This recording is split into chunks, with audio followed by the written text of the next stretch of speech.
Você vai ver no ICL Notícias de hoje. Contagem regressiva. STF retoma hoje o julgamento de Bolsonaro. ICL transmite tudo em tempo real. Todo mundo junto, porque vai ser história, hein? 4 dias para fazer história. Tudo sobre as audiências que vão definir o destino dos idealizadores da trama golpista e da democracia brasileira. Vamos entupir as cadeias de bandido. O estandarte da discórdia. Silas Malafaia tenta tirar do colo a bandeira dos Estados Unidos usada na manifestação bolsonarista de domingo. Que é uma vergonha e um absurdo. Rasgou a fantasia. Figurino de radical deixa Tarcísio de Freitas em maus lençóis com aliados e a grande imprensa. O ICL Notícias, primeira edição, está no ar. Olá, salve, salve! Sejam todas bem-vindas e bem-vindos ao ICL Notícias. Hoje, terça-feira, 9 de setembro de 2025. Vamos juntos nesta manhã, muito juntos mesmo. Você que nos acompanha nos canais que transmitem o nosso sinal, vocês que estão com a gente pelos nossos canais no YouTube e também nas redes sociais, porque hoje é um dos dias mais importantes da nossa história. Começa para valer o julgamento. O julgamento já começou na semana passada, mas hoje a gente vai ouvir os votos. A gente vai começar com o voto do ministro relator Alexandre de Moraes, que promete ser um voto extenso, pode levar de 3 a 5 horas. A gente faz essa transmissão ao vivo, seguimos juntos aqui até as 9 horas da manhã, horário que deve começar mais essa sessão no STF, junto com o nosso time em Brasília também. Então é um dia especial, a gente convoca toda a nossa audiência para estar aqui conosco, então mande já de que região do Brasil e do mundo você fala e acompanha esse momento histórico junto com a gente. Daqui a pouquinho o William vai registrar. César, que dia, hein? Finalmente chegou, né? A gente vem falando disso já há algum tempo e se preparando para isso, né? Lembrando que toda essa denúncia tem mais de 2 anos e meio de investigação e é o tempo que a gente fala sobre isso aqui também. É isso aí, bom dia Vivi, bom dia Will, bom dia para nossa comunidade, um dia absolutamente histórico, a gente vem esperando por isso por muito tempo. Hoje Moraes lê o voto dele e é um processo que, como o Vivian falou, a gente vem acompanhando aí há mais de 2 anos já a essa altura, né, Vivian? Então, um dia importantíssimo que será estudado nos livros de história, vocês vão acompanhar em tempo real com a gente aqui no N1 até as 10h30 não, né, Vivi? Que a gente começa a leitura do voto às 9h, aí vai até quando terminar, a gente volta quando terminar, esse time, pelo menos eu e o William, até as 2 da tarde, venham com a gente. Exatamente, às 2 da tarde tem uma outra sessão, eles devem fazer um intervalo para o almoço. Nesse intervalo a gente tem uma edição especial do N1 para vocês. A gente fica non-stop, a gente não para aqui a nossa cobertura. E às 2 horas da tarde volta então a votação. William, bom dia para você também. O César falava, né, todo mundo aqui de olho no que vai acontecer no Brasil, mas no mundo também. Né? O Jamil esteve com a gente recentemente e falou, né, que todo mundo acompanhou a semana passada, passo a passo, inclusive direto da Casa Branca, e hoje não vai ser diferente. Bom dia, Vivian. Bom dia, César. Bom dia para você que está assistindo. Vivian, é um julgamento na história do Brasil que mais teve imprensa estrangeira credenciada, inclusive, né? O mundo todo está de olho, literalmente. Está todo mundo assistindo esse julgamento porque os outros países querem aprender com o Brasil como é que você pune adequadamente golpistas que tentam acabar com o Estado Democrático de Direito. Aproveitar para dar um bom dia para você que está assistindo o programa de Pinheiral, Rio de Janeiro, Mostardas, Rio Grande do Sul, Itiúba, na Bahia, Abre Campo. Conhece Abre Campo? Não. Abre Campo em Minas Gerais, Serra Talhada, Pernambuco, já fui. E também Stuttgart, na Alemanha, Nápoles, na Itália, Cascais, em Portugal. Hoje, o segundo julgamento mais importante da história desse país, usando uma licença poética do podcast Medo e Delírio em Brasília. O julgamento mais importante vai ser o da Covid-19, quando a gente colocar atrás das grades assassinos em massa que mataram milhares de brasileiros propositalmente para compor a narrativa política, mas isso a gente vai ver no futuro. Hoje a gente faz história novamente e o ICL faz história junto com vocês. São 8h06. Eu quero estabelecer contato com Brasília. Lembrando que a gente tem o nosso time lá, o Quarteto Fantástico, né? A gente tem a Heloísa Vilela, a Juliana Dalpiva, a Manu Borges, o Guga Noblar. E tem um quinto elemento hoje, que é o Demore, que fala direto de Brasília com a gente também, ao lado da Heloísa Vilela. Que dupla, que oportunidade que a gente tem de fazer essa cobertura junto com vocês. Muito bom dia. Eu queria que, para começar, cada um desse a sua expectativa do dia de hoje, do voto de Alexandre de Moraes. Bom dia, Vivi, Calejão, Will. Bom dia, Demore. Vamos junto nessa cobertura.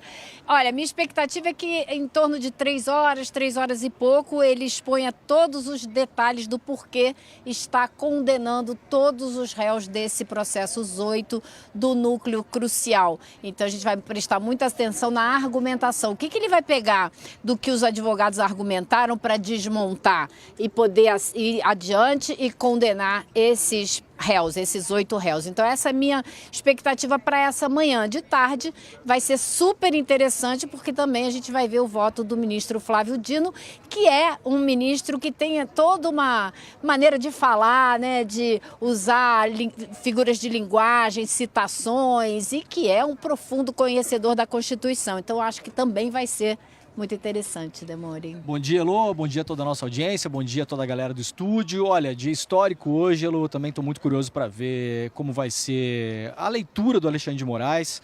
Eu fiquei imaginando, hoje de manhã, cedo, quando eu acordei, né, já dei uma passada nos jornais, fiquei imaginando também o estado de espírito do ministro Alexandre, muito pressionado nos últimos anos, muito pressionado nos últimos meses. Lembrando que na semana passada, enquanto a Elô e os colegas faziam aqui a cobertura do julgamento, do outro lado da praça já se organizavam muitos deputados para derrubar o que está sendo feito aqui no STF. Então hoje a gente deve ver um voto, como só o Alexandre de Moraes, muito minucioso, eventualmente com uso até de recursos aí, visuais e audiovisuais. É um dia de fato histórico para a democracia brasileira. Os golpistas nunca, jamais nessa história, na nossa história, foram punidos. A gente espera punições à altura da gravidade do crime que cometeram nesse país. E finalmente o Brasil se alinha a muitos países da América Latina que conseguiram no passado punir os seus golpistas, né, Lô? Muita gente, a gente também olha muito para a Argentina, para o Uruguai, as punições que foram feitas com os golpistas lá atrás. O Brasil nunca conseguiu andar com essa história, então a gente está aqui hoje com a imprensa brasileira e mundial, muita gente por aqui, na expectativa em relação ao voto do ministro Alexandre de Moraes e depois também o voto do ministro Flávio Dino, 2 grandes oradores. A gente deve ter hoje aqui uma aula de história e uma lição para a posteridade aqui nas dependências do Supremo. Vivi? A gente vai acompanhar essa história ao vivo junto com vocês. Obrigada, Demore, obrigada, Elô. Até já já. E vocês viram a movimentação que a gente mostrou aqui no telão enquanto eles falavam. Então, o William comentou com a gente, né? Recorde de número de imprensa internacional cadastrada para acompanhar esse que é um evento, né? Que envolve a nossa história. Então, a gente viu aqui nas imagens muita movimentação. Daqui a pouco a gente já, menos de 5 minutinhos, eu volto para lá para eles trazerem a temperatura, mostrar quem está chegando. O Guga naquela reportagem no quebra-queixo que a gente chama no jornalismo ali para pegar os advogados chegando, quem está chegando ali. Então, a gente vai junto aqui com vocês. E eu queria aproveitar também para convocar a nossa audiência. Então, compartilha o nosso link e convide seus amigos para acompanhar a transmissão aqui, porque além do N1, que a gente faz agora nessa primeira hora, esquentando o que vai acontecer e depois a própria transmissão, na sequência a gente tem um debate com o que aconteceu no dia de hoje. É muito importante que a gente faça isso junto com vocês. César, contigo então, rapidinho, para a gente se preparar e voltar para Brasília depois. Qual é a tua expectativa para esse voto e esse início de julgamento com Alexandre de Moraes hoje? Olha, Vivi, a expectativa é entender direito qual é o tom do Alexandre de Moraes. De alguma forma, o que ele vai dizer já é esperado. A gente vem acompanhando esse processo ao longo dos últimos meses, desde o começo do julgamento, inclusive. E a ideia é entender como ele vai colocar, qual a forma ele vai colocar. Se ele vai trabalhar, por exemplo, as questões que de alguma forma já foram esgotadas. E isso é que é complicado. A gente já trabalhou a questão da primeira turma, a questão da competência do STF, se isso deveria ou não estar na primeira instância. Trabalhou-se a questão do document dumping, que é o termo que tem sido usado para falar a respeito dessa sobrecarga que as defesas têm para contemplar todo o material, que é sim extenso, é um caso complexo.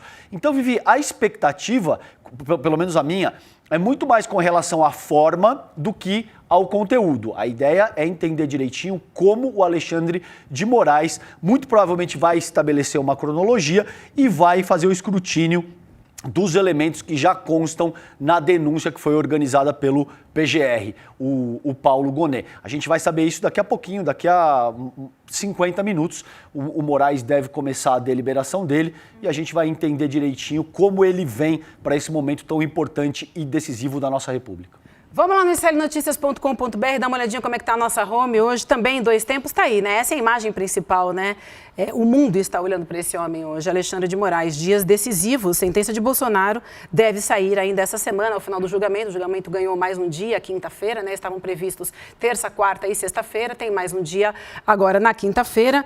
E a gente segue aqui com mais destaques também, ataque à democracia, STF retoma julgamento de Bolsonaro, com voto de Moraes em meio à tensão com Tarcísio. A gente vai analisar isso também ao longo do dia de hoje, não tem como tirar essa peça, né, do quebra-cabeça.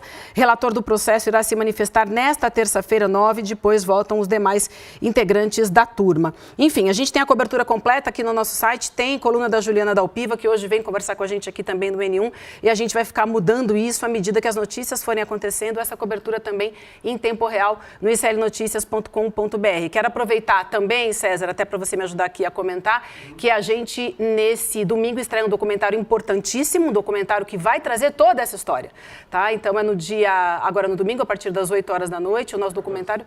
Oi? 14. Dia 14, perdão. É no sábado? Não, no domingo, isso aí.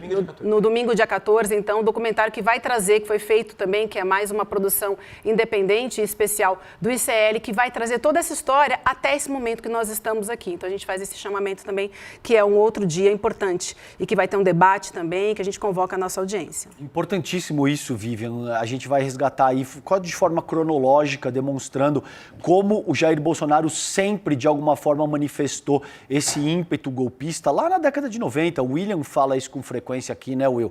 Aquelas frases num programa de televisão, ele dizendo que a ditadura teria que ter matado outras 30 mil pessoas, começando pelo presidente da República, que era o Fernando Henrique Cardoso na ocasião, organizando artefatos explosivos para reivindicar melhores soldos, enquanto ele ainda estava nas Forças Armadas e tal. Então, esse é um material absolutamente fundamental para entender não só o presente momento golpista do Jair Bolsonaro, mas como essa verve golpista permeou toda a trajetória, toda a história e a vida pública do Jair Bolsonaro. Como a Vivian disse, dia 14, domingo, agora, 20 horas, né, William? É isso que está marcado, às 8 horas da noite. Imperdível essa produção original do ICL Notícias. Do ICL, perdão. E lembrando, não paga nada, viu, gente? Só precisa garantir o seu ingresso, icln1.com.br, para você poder assistir ao documentário. Não paga nada, assiste de casa, pipoquinha garantida, Bolsonaro já vai estar preso, será? Condenado já vai estar. Mas você vai poder assistir junto com a gente e entender como ele chegou até esse momento. Muito bem, minha gente. Vamos lá, então, de volta para Brasília. Eu quero trazer o Demore e a Heloísa Vilela junto aqui com a gente no telão, de volta aqui com vocês, para a gente falar, então, dos próximos passos do julgamento, né? Então, vamos lá. A primeira turma do STF, então, retoma daqui a pouquinho, a partir das 9 horas da manhã, o julgamento de Jair Bolsonaro e também dos generais, né? Pela primeira vez na nossa história, a gente tem generais e um ex-presidente sentados no banco dos réus. O julgamento começou na semana passada, quando foram ouvidas as sustentações das defesas, dos advogados, né? Esse grupo é suspeito de participar da elaboração do plano Punhal Verde e Amarelo. É sempre bom a gente lembrar desse plano. Qual que era o objetivo dele? Matar autoridades, assassinar o presidente Lula, o vice Geraldo Alckmin e também Alexandre de Moraes, ministro do STF. Também pesa contra eles a existência da chamada Minuta do Golpe, um roteiro para decretar medidas como estado de defesa e de sítio para tentar reverter o resultado das eleições de 2022, um resultado que foi conquistado no voto democraticamente. A denúncia também cita o suposto envolvimento dos acusados com os atos golpistas do 8 de janeiro. Eu vou mostrar aqui a ordem, como é que vai funcionar o julgamento, só para todo mundo entender. A partir das 9 horas da manhã, então, o ministro Cristiano Zanin, que é o presidente da primeira turma, faz a abertura da sessão. Na sequência, imediatamente, Alexandre de Moraes, ministro relator do caso, anuncia o seu voto. Depois a gente tem a sequência de votos com Flávio Dino, Luiz Fux, Carmen Lúcia e Cristiano Zanin. Claro que não vou votar todos hoje, a gente tem mais outras sessões agendadas para essa semana. Vamos lembrar aqui também quem é que são os réus que estão no banco hoje sendo julgados, né? A gente tem Jair Bolsonaro, ex-presidente, Alexandre Ramagem, Augusto Heleno, Anderson Torres, Walter Braga Neto, Paulo Sérgio, ex-ministro da Defesa, Mauro Cid, Almir Garnier. Vamos lembrar também por quais crimes eles estão sendo julgados? É sempre bom a gente trazer isso na memória, né? Vamos lá então que eu vou trazer para vocês. Acusação, dano qualificado pela violência e grave ameaça de 4 a 12 anos. Tentativa de abolição violenta do Estado Democrático de Direito, de 4 a 8 anos. Deterioração de patrimônio tombado, de 1 a 3 anos. Golpe de Estado, de 4 a 12 anos. Organização criminosa armada, de 3 a 8 anos de prisão, até 17, com agravantes. A gente está falando de uma pena que pode chegar a 43 anos. Isso aí a gente vai entender depois. Depois que a gente tiver o resultado do julgamento, a gente vai falar da dosimetria. Eu quero ir imediatamente para Brasília, então, para que o Demore e a Elô contem também um pouco para a gente. Como é que está o clima por aí? Eu estou vendo uma movimentação grande atrás de vocês. Vocês já viram? Já chegou alguém importante por aí? Vou começar com vocês então agora. Olha, de importante que chegou aqui até agora foi o Demore, porque os advogados não chegou ninguém ainda. Tá meio cedo. Mas a fila se formou aqui desde as 6 horas da manhã e tinha fila separada para jornalistas estrangeiros, para fotógrafos e os demais jornalistas brasileiros. Então, muito bem organizado, a fila andou rápido. Agora, eu queria destacar 2 pontos para vocês. Primeiro, esse documentário especial que a gente vai mostrar no domingo, ele não conta só como o Bolsonaro chegou aqui. Ele faz um documento para entrar para a história a respeito do que foi esse julgamento, mostrando qual foi a denúncia, quais foram as provas, por que eles foram condenados, deixando de forma muito concreta para a posteridade o que aconteceu aqui no STF e como a gente chegou até aqui. Então, acho que isso é muito importante que a gente tenha na história do Brasil. A outra coisa que eu acho que eu vou prestar muita atenção é como o ministro relator, Alexandre de Moraes, e os demais ministros vão tratar a argumentação que foi trazida aqui pelos advogados de defesa. Por exemplo, Braga Neto insiste que ele é inocente porque não existe nenhuma prova da participação dele nesse processo. Mas existem documentos que foram encontrados junto com o assessor dele, existem pessoas que participaram de reuniões na casa dele. Então, eu quero ver como a justiça vai equilibrar, botar na balança esses pontos. Quanto ao Bolsonaro, eu não tenho a menor dúvida. Ele é o réu mais pré-condenado que existe, porque ele confessou aqui na frente de todo mundo. Travou, gente, a gente perdeu a Elô, daqui a pouquinho a Elô volta e ela estava falando do documentário também, ela começou mencionando isso, ela tem toda a razão. Aliás, deixa eu passar aqui o nome para vocês também. O fim de Bolsonaro, como a democracia brasileira venceu o golpe. E a Elô é uma das participantes também, porque logo depois, gente, desse documentário que a gente vai exibir, a gente tem uma roda de conversa também com a Heloísa, a Juliana Dalpiva, o Demore e o Chico Sá e o Castro Rocha também. Elô, voltamos contigo agora. Então, eu estava falando a respeito dos advogados, a argumentação dos advogados e como os ministros vão responder, Eu não sei se vocês ouviram, eu estava falando do Braga Neto, ele insiste que é inocente, a gente sabe que não existe uma prova muito concreta da entrega do dinheiro para ele na caixa de vinho, por exemplo. É a palavra do Cid contra a palavra dele, não existe mais nenhuma outra prova. E o próprio Cid não abriu aquela caixa para ver se tinha dinheiro dentro, ele diz que tinha. Então, isso é uma fragilidade da acusação, mas existem documentos que foram encontrados na gaveta do assessor dele lá no PL, que terminavam, tinha uma lista de afazeres e terminava Lula não sobe a rampa. Exatamente. Isso era um dos pontos. O Bolsonaro esquece. Bolsonaro confessou aqui no Supremo que chamou os comandantes militares para discutir a minuta golpista, que ele não chama de minuta golpista, chama de considerandos, mas é a mesmíssima coisa. E 2 comandantes militares depondo da mesma maneira. E Paulo Sérgio, ex-ministro da Defesa, general Paulo Sérgio, que diz que tentou dissuadir o Bolsonaro de uma atitude mais extrema. De fazer uma doideira. Exatamente. Mas, em depoimento aqui, ele também deixou muito vaga essa atuação dele, E ele não se lembrava, isso para mim chamou muito a atenção, Demore. Aquela reunião que o Batista Júnior diz que ele chegou, viu um sentado de um lado, outro do outro, sofá, tinha o documento na mesa e ele perguntou se era sobre a não assunção do presidente eleito e disseram que sim, ele saiu da reunião. O Paulo Sérgio diz que não lembra dessa conversa inteira. Então isso também ficou muito ruim no depoimento dele. Então eu acho que, assim, para mim o curioso vai ser ver como os ministros vão tratar cada um desses pontos. Porque eu imagino que eles vão se referir a cada um deles, você não acha? Exatamente. A grande dúvida é essa, né, Lu? Exatamente quem pode ser condenado e quem pode não ser condenado. A gente conversando nessa semana com muitos juristas que a gente entrevistou também no ICL, pessoas fora das câmeras, pelo menos para mim, Elu, a unanimidade foi o seguinte: ou você condena um réu pelos crimes todos, ou você, tá chegando gente aqui, o Paulo Cunha Bueno, vamos lá. Oi. Advogado do Bolsonaro. Oi. Cuidado aí, gente. O que o senhor espera hoje? É o quebra-queixo mesmo, né? Quebra-cabeça. Quebra-queixo, cabeça, tudo. Doutor, e pra hoje? Paulo, expectativa pro voto do ministro Moraes hoje? Vamos ver. Vamos assistir o voto. O senhor tem encontrado? O que o senhor espera, doutor?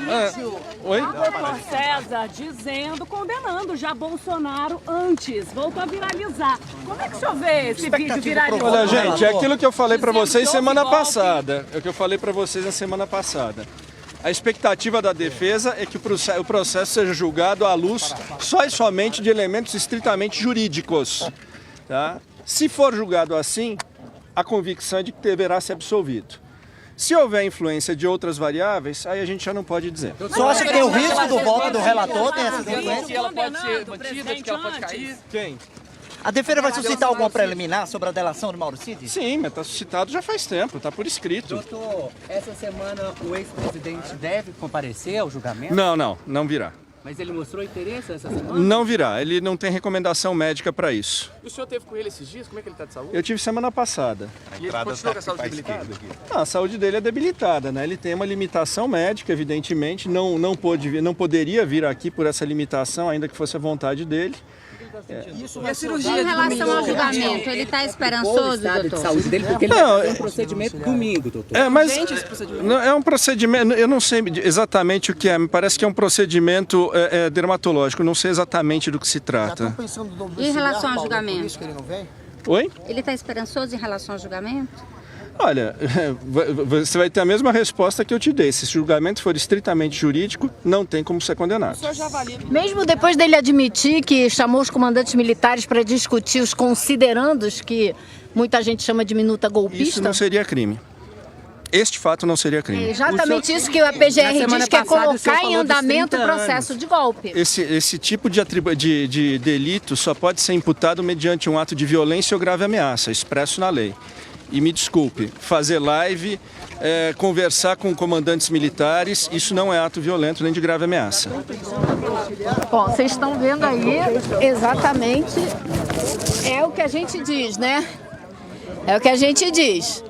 Essa é a argumentação dos advogados do Bolsonaro, que vai totalmente contra o que diz a PGR e o ministro Alexandre de Moraes, que classificam a discussão, a conversa já sobre esses tais considerandos como o começo do processo da tentativa de golpe. Então, eles insistem que isso não, de forma alguma, incrimina o Bolsonaro. Você compra... Eu acho que é difícil comprar essa argumentação, né, Demore? O que você acha? Olha, Elô, eu até achei que os advogados não vinham hoje, viu? Porque realmente hoje tem uma tendência a ter uma argumentação do Alexandre de Moraes que vai ser difícil segurar o que eles tentaram argumentar, né? A gente tem, como você falou, você tem minuta de golpe. Vamos lembrar que a minuta, ela previa, inclusive no estado de sítio, você fechar o Tribunal Eleitoral e ter acesso às comunicações dos ministros para tentar encontrar alguma coisa ali para eventualmente prendê-los. A gente não pode esquecer disso, né? Então vai ser muito difícil. Eu estou muito curioso agora em relação, ouvindo, né, o advogado do Bolsonaro, como vai ser o voto do Fux, né? Falando com os colegas aqui da imprensa também, a gente vai ter o Alexandre, o Flávio Dino e o Fux. A gente não sabe se o Fux vai ser hoje ou amanhã, mas o Fux está todo mundo aqui sem saber o que vai acontecer. Se vai inocentar, se vai só trabalhar nas penas, se vai tentar tirar algum tipo de consideração em relação aos tipos de crimes, né? Gente, a gente está andando com o segurando fio aqui, tá? Se vai tentar, eventualmente, tirar alguns crimes da conta dos réus e colocar outros, mas como eu estava falando antes do Paulo Cunha Bueno chegar aqui, a maioria dos juristas com os quais eu conversei, lei, acha difícil que a gente consiga ver inocentados em alguns crimes e condenados em outros, né? Gente, nós temos aqui a Jandira Fegali. Vamos tentar pegar a Jandira, Elô? Vai lá, vai lá com a Elô, vai lá.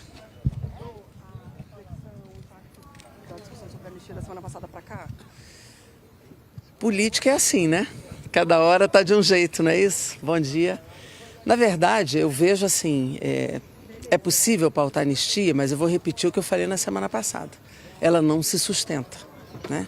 Ela pode ter voto para passar na Câmara, mas não atravessa do outro lado e nem o Supremo mantém. Então, quer dizer, eu acho um grande erro a Câmara tentar pautar algo que não tem qualquer eficácia, só para dar uma vitória política a uma oposição que sustenta uma prática de golpe no Brasil. Então, claro que ele vai reavaliar, o presidente da Câmara, os líderes estão em debate, vai ter reunião agora às 10 da manhã, mas eu não consigo imaginar que essa anistia, em sendo pautada, ela consiga trazer para o Brasil qualquer benefício. E a Câmara se desmoraliza. Eu acho que é uma profunda desmoralização da Câmara, da presidência da Câmara. Eu acho que é um tipo de voto, um tipo de pauta que obviamente vai levar a Câmara para o fundo do poço, se essa matéria passa ali. E não passa, né? Nem passa pelo Senado e ela é inconstitucional. Não cabe anistia, não cabe indulto nesse tipo de pauta, nesse tipo de discussão. E um texto que anistia crimes futuros que venham a ser cometidos. Não, aquele texto é um escândalo. Aquilo ali é uma radicalização idiota, que obviamente todo mundo sabe que não é o texto que fica, mas qualquer texto de anistia agora, ele não se sustenta, ele é absolutamente inconstitucional e só levará a uma crise institucional junto ao Senado, junto ao Supremo, e uma crise com a sociedade brasileira, porque a maioria não espera da Câmara uma atitude desse tipo e com esse tipo de afronta, que foi a afronta feita no 7 de setembro com a bandeira americana, seria uma afronta bem parecida se a Câmara pautar a anistia. Sobre o discurso do Tarcísio, que traz uma representação contra ele, o que você tem a dizer? O Tarcísio, ele se agarrou agora com a extrema-direita, é uma visão puramente eleitoral, né, mas que representa o que ele é de fato. É melhor que ele tire a máscara, que ele tire as nuvens de frente e que ele demonstre exatamente o que ele pensa e o que ele é.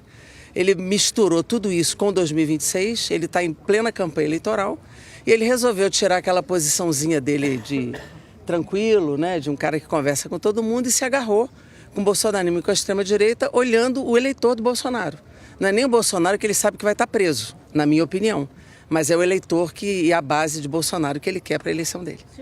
Deputada, qual é a sua expectativa de hoje? Assim, É isso, né, pessoal? Vocês estão vendo aí o que disse a deputada Jandira Fegali, que espera que Hugo Mota tenha a coragem, né, de não pautar esse projeto absurdo de anistia. Uma anistia para quem ainda vier a cometer algum crime. Anistia para quem não é criminoso ainda, né? É muito curioso que isso. vai se tornar, né? Exatamente. A anistia profiláxica, né? Você toma antes, né? Agora, realmente a pressão é muito grande. A gente viu na semana passada, como eu falava antes, vocês estavam fazendo a cobertura daqui desse prédio onde a gente está, do outro lado da praça, os caras estavam conspirando para derrubar o que é decidido aqui. Essa semana, Elô, eu não sei como é que você avalia, mas esse movimento do Tarcísio foi um movimento muito perigoso para ele também, porque mantinha um nível de interlocução com o Supremo. O Tarcísio é um homem ligado também lá historicamente ao MDB, a esses movimentos mais do Centrão, que é de onde veio o ministro Alexandre de Moraes, mantinha algum certo tipo de interlocução e pelo que a gente viu, essa ponte pode ter sido detonada com essa semana, porque o Tarcísio de fato, ele parecia quase um Malafaia no discurso, né? Só não na maneira de se expressar, mas as coisas que ele disse era o léxico do Malafaia, era o léxico do Bolsonaro, quer dizer, ele se colocou pela primeira vez de uma maneira que muita gente achava que era impensável para o Tarcísio, tentando se equilibrar em duas canoas ali, né? Eu acho que dois pontos importantes que a deputada Jandira Fegali levantou. Um deles foi essa de que o Tarcísio tirou a máscara de uma vez, o que é muito bom. Todo mundo sabe exatamente quem ele é agora e fica tudo muito claro. A outra foi, na hora que a gente saiu, ela vinha falando do deputado Hugo Mota, presidente da Câmara, destacando que ele é um deputado muito jovem, que tem... Eu estava pensando, gente, juro para vocês, estava pensando exatamente isso hoje na hora que eu estava tomando café da manhã. Porque ontem eu ouvi do líder do PT, o Lindbergh Farias, que toda vez que ele conversa com o Hugo Mota, ele destaca para o Hugo Mota que ele não pode se deixar cair numa situação dessa, porque é ruim para ele. Olha a fama, que história ele vai levar para diante. Ele tem um futuro político pela frente. Então ele não pode ser o cara que vai ser lembrado historicamente por ter pautado a PEC da blindagem, que impede qualquer deputado de ser processado ou investigado, uma anistia que não tem constitucionalidade, que ele precisa cuidar do futuro político dele também. Então hoje vai ser interessante porque vai ter essa reunião do Colégio de Líderes e vamos ver o que vai acontecer. Uma correria aqui agora. Vamos ver deixar o Google lá dar pegar essa galera. Vamos lá no meio da bagunça. Quem que chegou? É isso aí, vamos ver com quem é o Raul Valente. Raul Valente e Thalíria. Olha, Ivan, finalmente. A esquerda chegando em peso de novo e ninguém do time do Bolsonaro. Só vem a torcida que está vencendo, é isso? Acho que essa é uma semana muito importante para o Brasil. Pela primeira vez na história, no banco dos réus, está sentado, né, Ivan? Um ex-presidente da República, a alta cúpula das Forças Armadas, responsáveis por tentar dar um golpe de Estado no Brasil. E isso precisa ter freio. Aqueles que foram anistiados lá atrás, na ditadura que torturou o Ivan, na ditadura que tem marcas até hoje, não pode se repetir. Isso passa pela responsabilização daqueles que tinham um plano para executar o presidente da República, tinham um plano para criar um estado de exceção. Então essa é uma semana histórica, a gente espera que termine com a condenação daqueles que tentaram dar mais uma vez um golpe de Estado no Brasil. Olha, quem viveu o que você viveu, Ivan, como é que é estar aqui hoje? Você realmente já passou pela ditadura de 64, uma ditadura de verdade, não essa historinha agora. 10 anos de clandestinidade, cadeia e tortura no DOI-CODE do Rio de Janeiro, onde foi assassinado Rubens Paiva. Quer dizer, eu sobrevivi, mas eu não estou aqui por revanche, nem por vingança. Eu estou aqui por justiça. Porque hoje nós estamos vivendo um momento histórico. Pela primeira vez na história da República, quem conspirou contra a democracia vai parar na cadeia, não importa quem seja. General de 4 estrelas, almirante, de coronéis e o chefe de todos eles. Alguém que defendeu a ditadura, a tortura, entende? E massacrou o povo brasileiro, inclusive com um genocídio. Entende? A negação de um vírus que matou 700 mil pessoas no nosso país. Mas agora, o golpe de Estado, a justiça está sendo feita e as instituições estão funcionando. É isso que importa. Tem o devido processo legal, entende? Tem o direito de defesa que nós não tivemos. Eu fui condenado a 3 anos de prisão pela simples razão, na Lei de Segurança Nacional, de defender que houvesse partidos políticos legais. 3 anos de prisão, entende? Fora toda a tortura. Então, o que significa isso? Essas pessoas que estão defendendo a anistia, hoje, a questão central é o julgamento, é a comemoração da democracia e o fim da impunidade e da tutela militar como poder moderador no nosso país desde a República. Então é disso que nós estamos falando. Então é o momento da República ser reconhecida, está reconhecida internacionalmente, Thalíria, a democracia brasileira. Então eu acho que hoje começa a reta final de um julgamento que vai criar uma marca na democracia histórica brasileira. De consolidação da democracia. Consolidação e fim da impunidade de torturadores e daqueles que hoje mentem. Entende? É a resposta às fake news, às grandes mentiras e às narrativas. Porque aqui são os fatos que interessam. E os fatos é que vão julgar. Por isso, a democracia brasileira vai vencer. Sobre o discurso do Tarcísio, dá para dizer que caiu a máscara? Caiu tudo. Striptease geral. Eu acho que a máscara nunca existiu. Tarcísio é o Bolsonaro é Tarcísio. Gente, a gente precisa... com o voto, né? Primeiro voto. Olha só como é que são as coisas, né? A gente, tanto jornalista junto aqui, que a gente fechou a rua. Tem carro precisando passar, a gente está atrapalhando aqui o trânsito dos veículos, mas a gente conseguiu ouvir o Ivan Valente, que estava emocionado. Você viu, né, Elô? Ele estava emocionado, o Ivan, porque ele sentiu na pele o que foi a ditadura de 64 e hoje ele tá vendo a democracia vencer, né? Ele tá vendo a democracia reagir. E são duas gerações diferentes, né? Ele e a Talíria. Ele que sofreu com a ditadura, pois é. Ela não. Daqui a pouquinho a gente chama o Guga novamente, mas é importante a presença desses políticos aqui, né? Porque eles querem testemunhar esse momento, eles querem estar perto dessa decisão. E depois a gente sabe que isso vai ter reflexos lá na Câmara dos Deputados. Vamos sair do caminho, porque a turma está vindo nessa direção. Deixa eu puxar o fio, senão o fio vai embora. Nossos cabos estão no meio do caminho, nossa transmissão também. E curioso, né, Elô? Nenhum deputado, por enquanto, da ala bolsonarista, né? No dia que o Bolsonaro virou réu, que estava aqui, a gente viu aquele circo todo, Zé Trovão e todo mundo, né? Agora, absolutamente ninguém. Duas coisas que eu chamo a atenção. Os deputados que têm chegado aqui, os parlamentares, são da ala da esquerda, progressistas, e como a Elô já tinha mostrado em outras oportunidades aqui, absolutamente nenhuma manifestação. A gente deu a volta aqui no STF, não tem ônibus, não tem carreata, não tem bandeirinha do Brasil, não tem bandeira dos Estados Unidos também, né? Não tem absolutamente nada em relação a isso. Ó, tá chegando mais carro aqui, ó, Zuco. Foi só falar que chegou o Zuco. Vai lá, Zuco. Vamos Zuco, lá, vai, Guga, vai lá, conversa com o Zuco. Vai pegar o Zuco. O Zuco.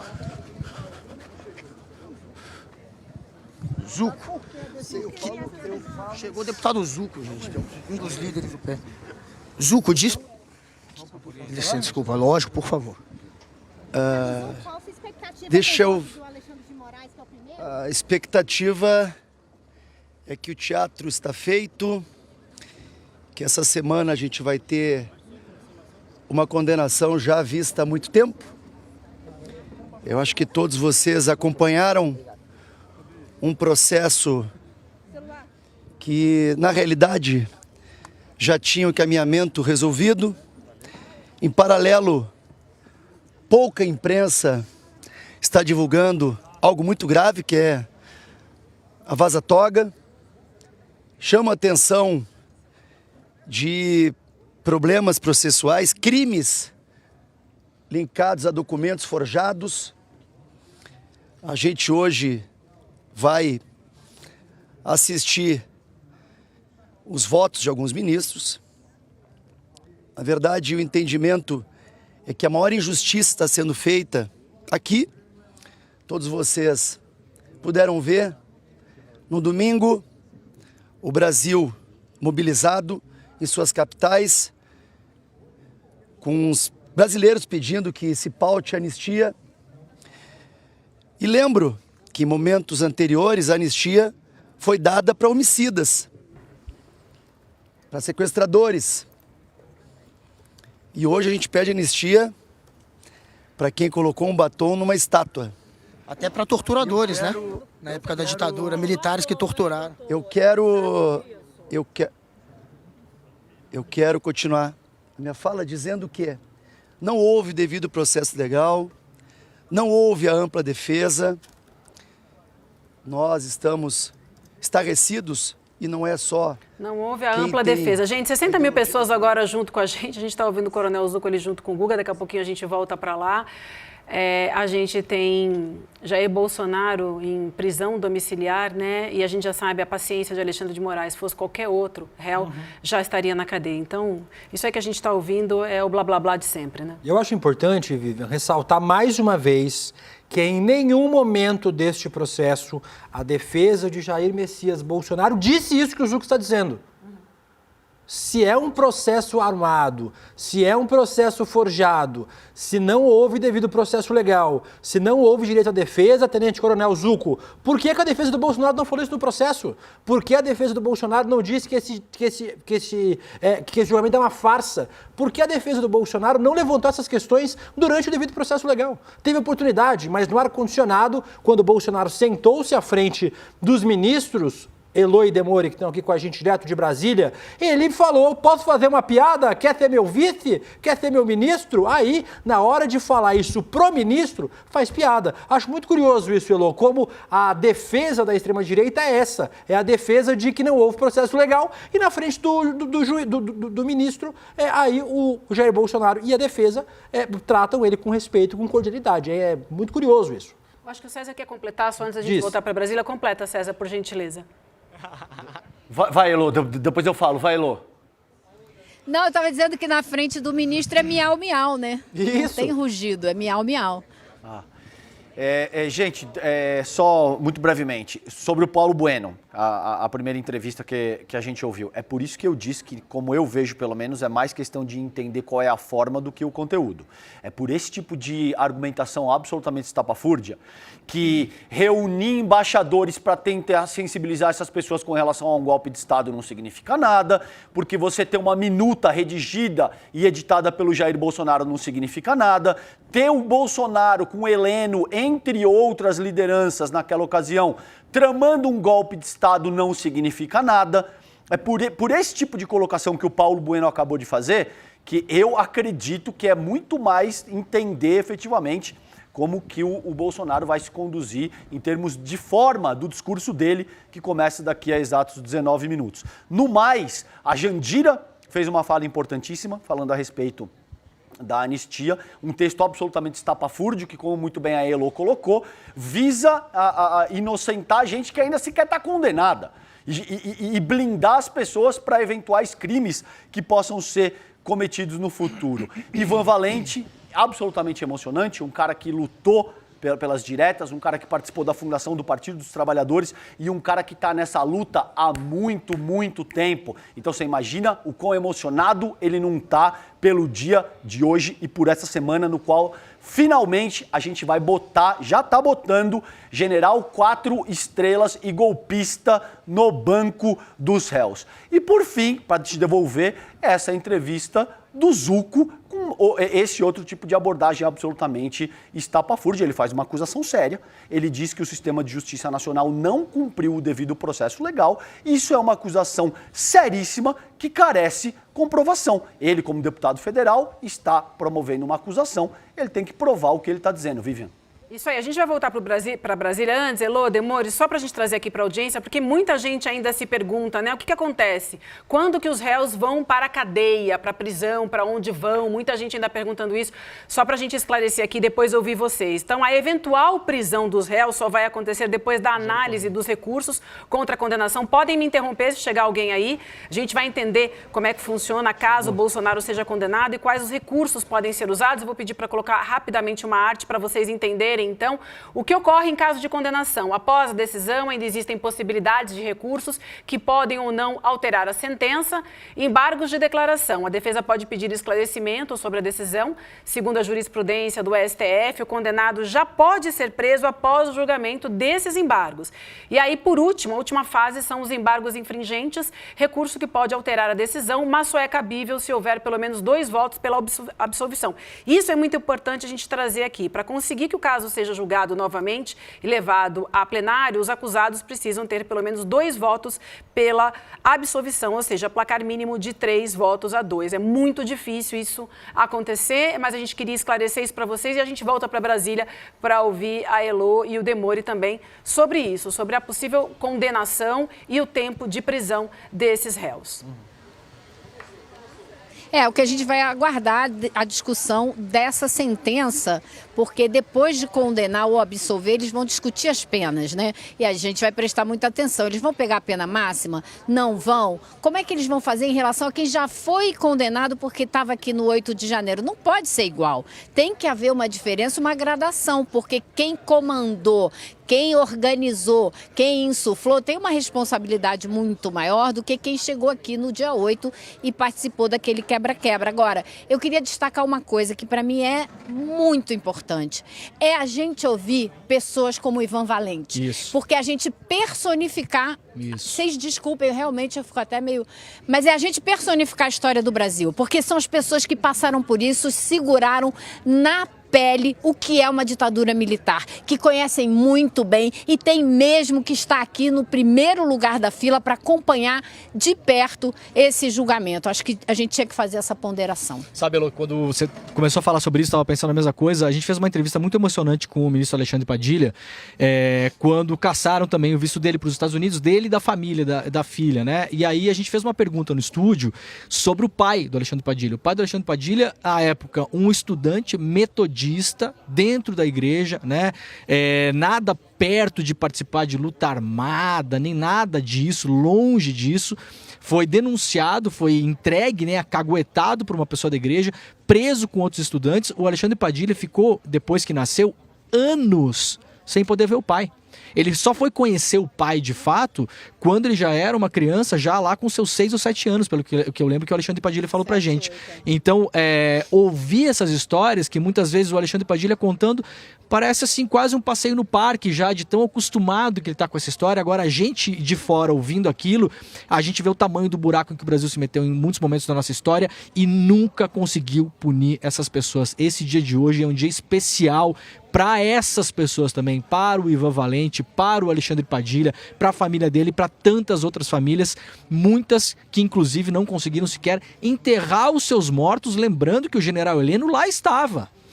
O general Heleno que está hoje aqui, só está hoje aqui porque lá estava e não foi punido na época. Então hoje a gente tem a chance de fazer essa justiça histórica para o Brasil, inclusive com personagens como esse senhor Heleno. É fazer justiça para o passado, projetando um outro futuro. Exato.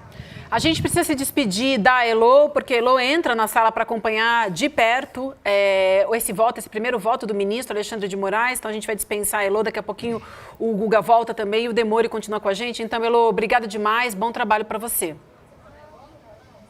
Até mais tarde, pessoal. Tchau, tchau. Valeu, Elô. Tchau, Elô. Bom trabalho. Inclusive, só fazer um destaque da justiça histórica do cabelo do Leandro Demori, que me zoou aqui no estúdio que o meu cabelo estava bagunçado. Só fazer o registro do cabelo do Demori hoje, lá em Brasília. Tudo bem que ele está sem a Ju para arrumar, mas eu só queria fazer... A vingança é um prato que se come frio. Mas agora, falando sério com vocês, Leandro, isso que você falou é muito importante, porque eu vejo um senso de justiça histórica. E, gente, eu não canso de me repetir, tá? Vou repetir aqui quantas vezes for necessário. Essas mesmas pessoas que estão sendo julgadas hoje faziam parte do governo militar que assassinou milhares de pessoas na pandemia de Covid-19. O Brasil já esqueceu da pandemia. Foi há pouquíssimo tempo atrás, milhares de pessoas foram assassinadas por um genocida, um assassino em massa que é Jair Messias Bolsonaro.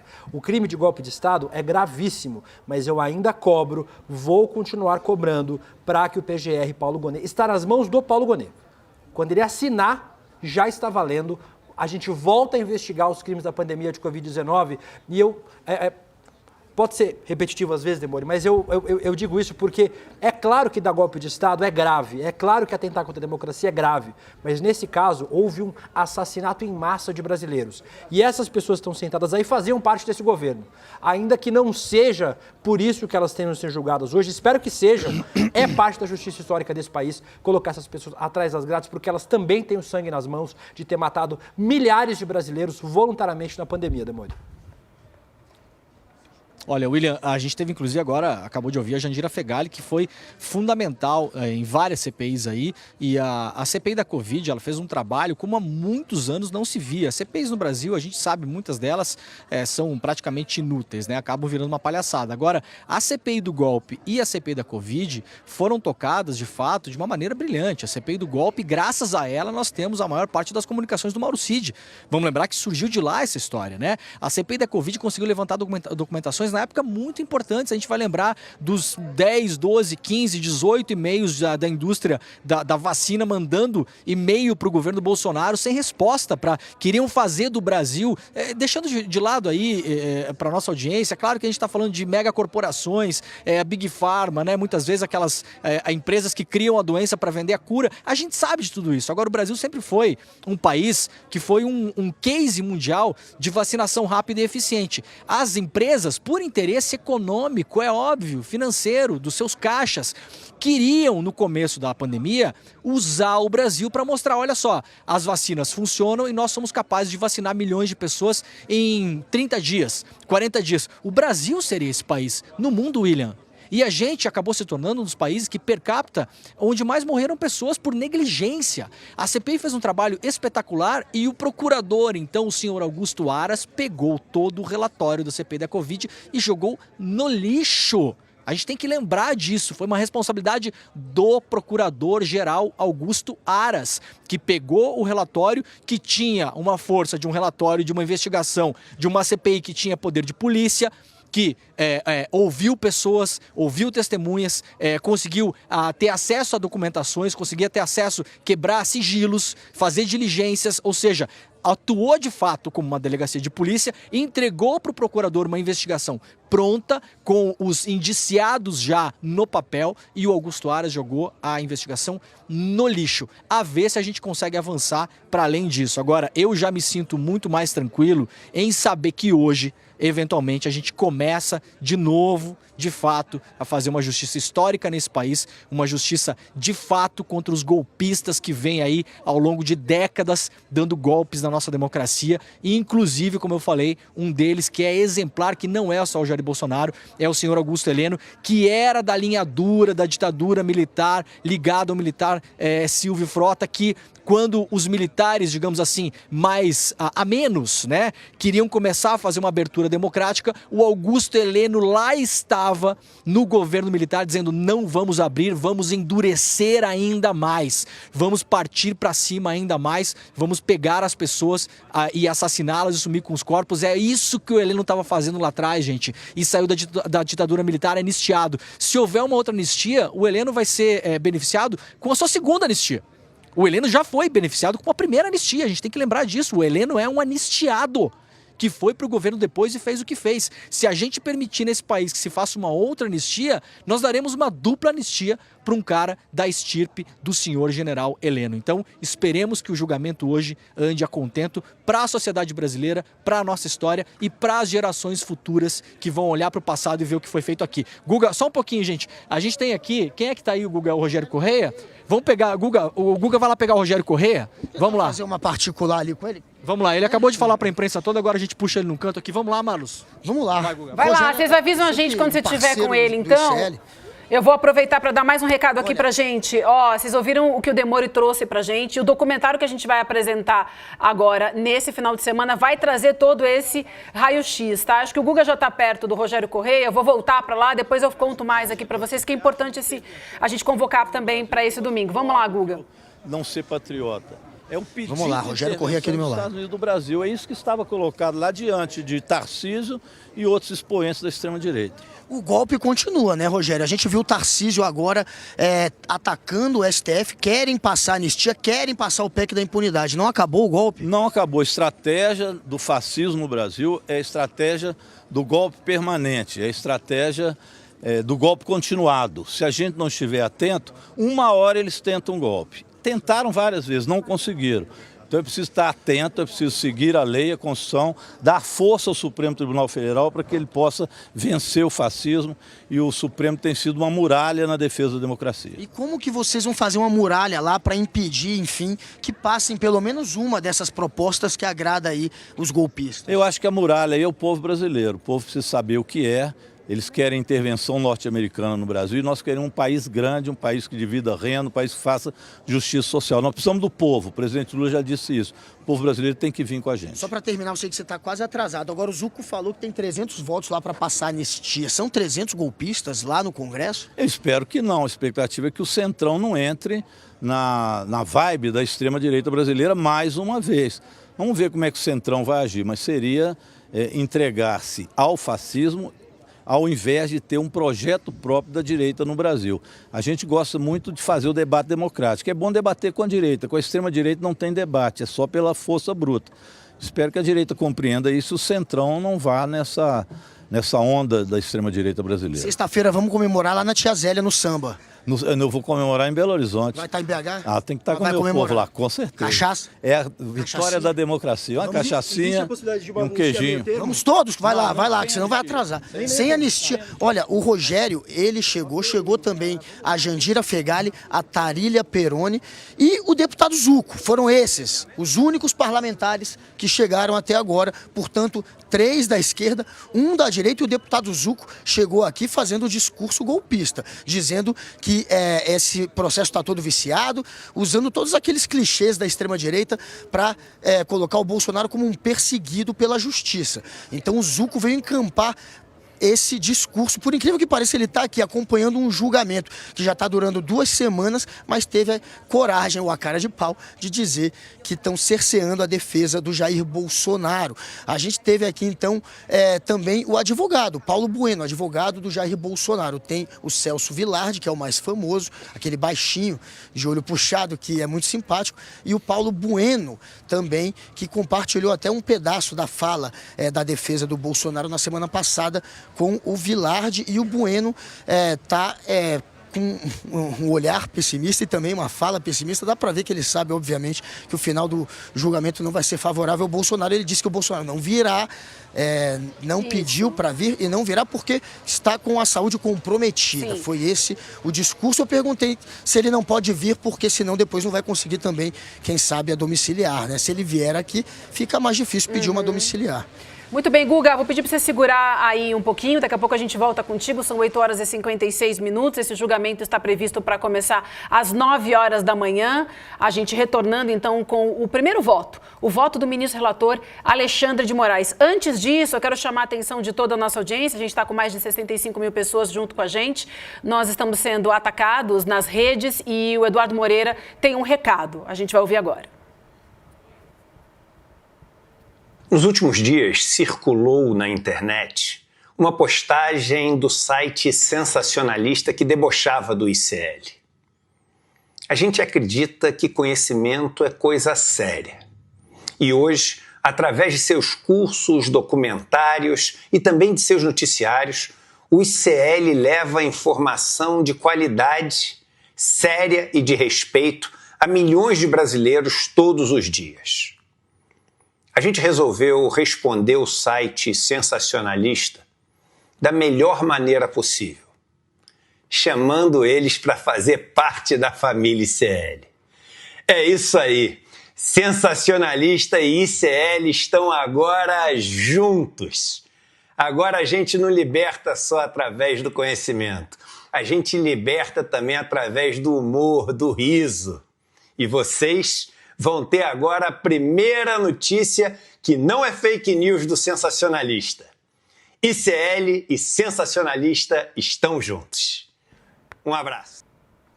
Momento ideal para isso, né? A gente, na semana mais importante da história do país, com um dos sites mais importantes também, nesse sentido, que faz humor e jornalismo. É muito bom ter o sensacionalista junto com a gente. É isso, minha gente, para a gente crescer aqui o nosso trabalho juntos, né? Então vamos seguir. Eu quero aproveitar também para chamar vocês e lembrar a gente que a gente tem esse documentário para exibir no domingo. Esse documentário é muito importante, a gente conta com a audiência de vocês. Vai lá no iclnews.com.br já para você fazer a sua inscrição. O fim do Bolsonaro com a democracia. Como a democracia brasileira venceu o golpe. Sim, gente, se a gente hoje, nesse momento, nós estamos aqui reunidos, mais de 65 mil pessoas, a gente tem um julgamento, é porque a gente já venceu, sim. Agora a gente vai aguardar o que vai acontecer a partir disso, mas essa já é uma vitória. Então a gente faz esse convite para vocês, é nesse domingo, a partir das 8 horas da noite. Vamos voltar com o Guga, para a gente ver o que o Guga tem de novidade agora, Guga, faltando 2 minutinhos. Quem mais chegou por aí? O que você conta pra gente?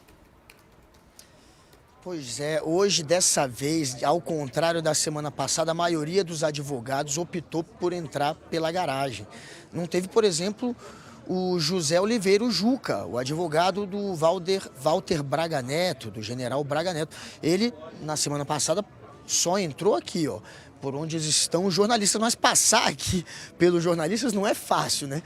A gente avança nos advogados igual um cardume de peixe quando você joga um pãozinho ali no rio ou no mar para os peixes se alimentarem. Então tá todo mundo aqui no aguardo de chegar mais algum político, talvez os advogados, eu acredito que todos já entraram. Vai começar logo mais o julgamento, a gente vai ter, claro, o voto do Alexandre de Moraes sendo lido. Estou muito curioso. O Zuco está aqui, né, fazendo aquele discurso da anistia, dizendo que tem 300 votos para aprovar a anistia, atacando a justiça, mas vai acompanhar ali de perto também o voto do Alexandre de Moraes. Com certeza vai ser muito atacado ainda pelo Zuco e pelos bolsonaristas, o Alexandre de Moraes.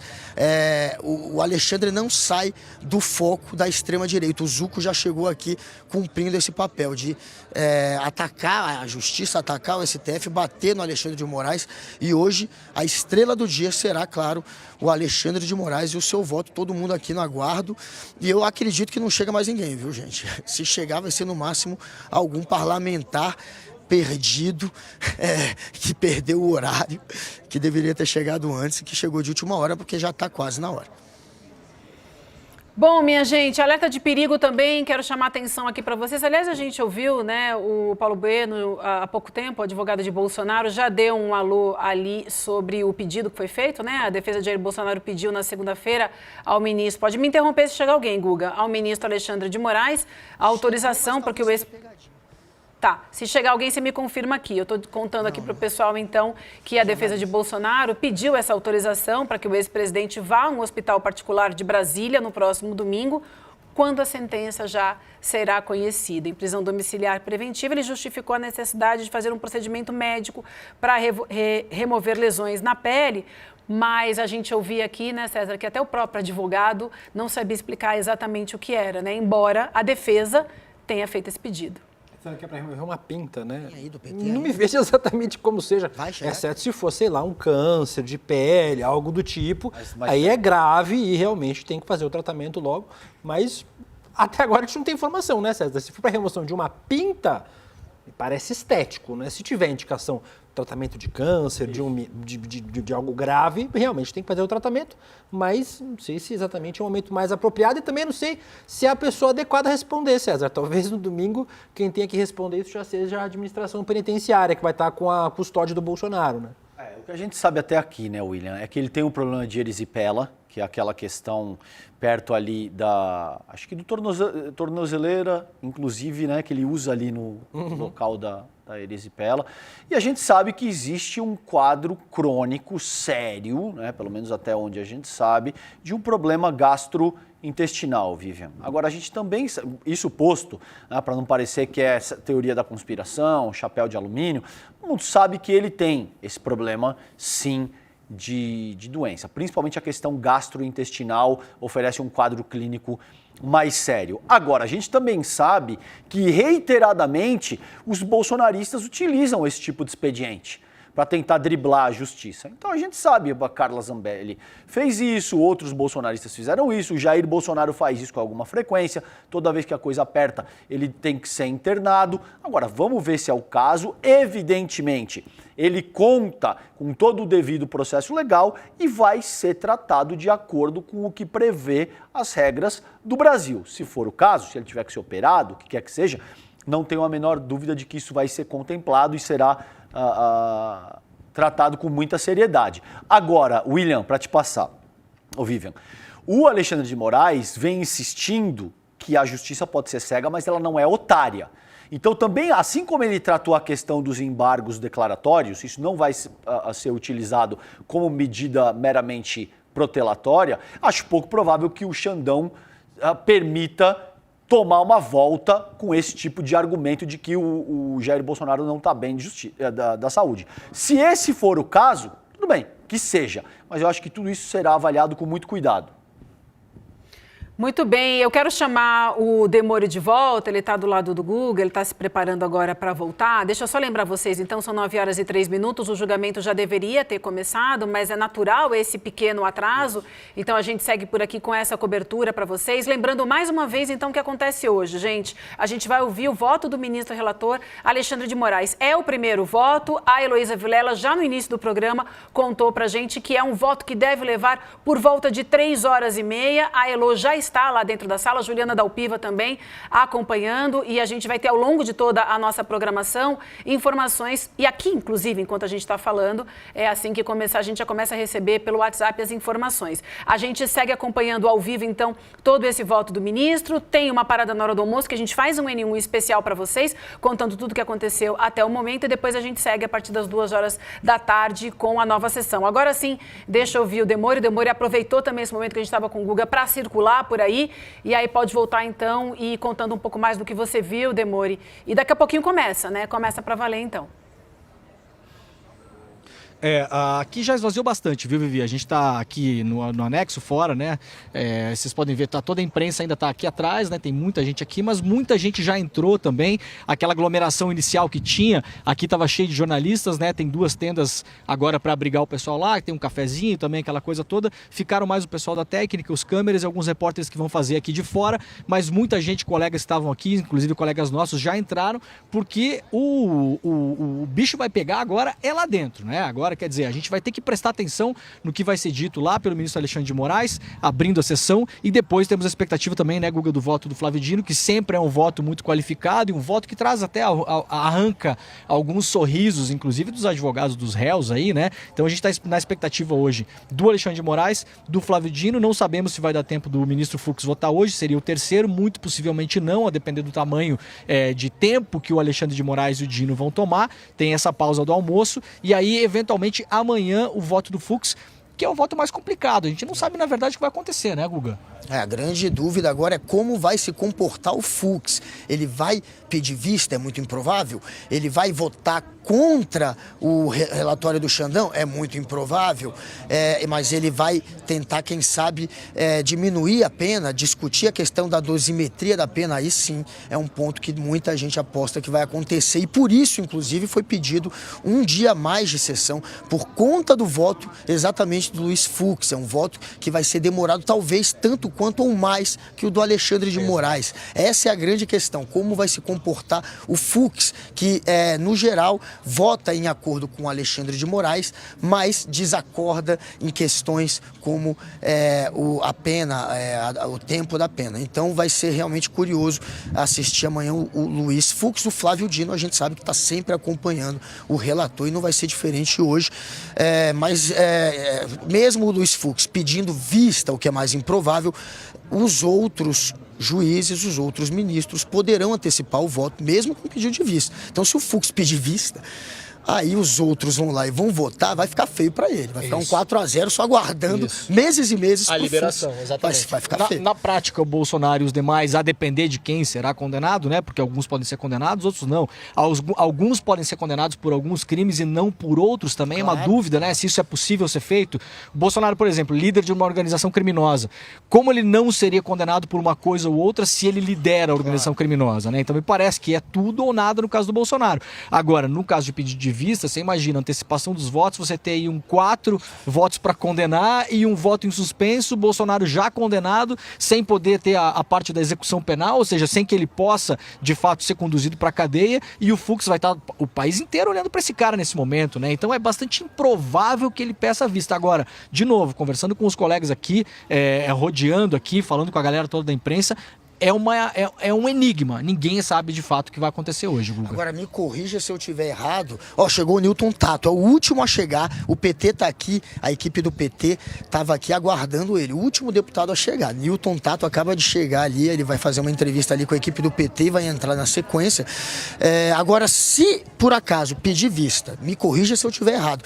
Agora, esse tempo de prisão domiciliar não está contando para reduzir na pena final do Bolsonaro. Então, se ele ficar 2 meses aguardando uma condenação que já virá, ele só vai ficar com 2 meses a mais de prisão no fim. É prisão domiciliar mais 2 meses e depois a papuda, se o Alexandre de Moraes realmente mandá-lo para uma prisão especial lá, ou que seja na casa dele, contando do zero. Então esse tempo agora não vai ser depois descontado da pena. Então quanto mais durar o julgamento, pior, na verdade, para o Bolsonaro, que já está preso.